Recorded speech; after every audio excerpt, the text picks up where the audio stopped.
உங்களை தேடி வர்ற அந்த போட்டிகளெல்லாம் நீங்கள் எப்படி நான் சமாளிக்கிறீங்க? இதே விஷயந்தான். நான் வேறு மாதிரி ஒன்று சொல்ல நான் ட்ரை பண்ணுறேன்.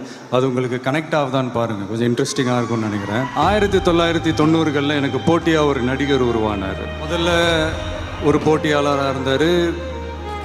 போக போக அதுவே ஒரு சீரியஸான போட்டியாளராக மாறினார்.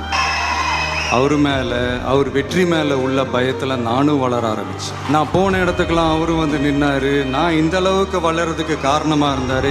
அவரை தாண்டணுங்கிற முயற்சியில் நானும் போட்டி போட்டுக்கிட்டே இருந்தேன்.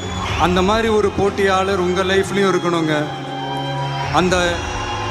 அந்த போட்டியாளர் உருவான வருடம் 1992.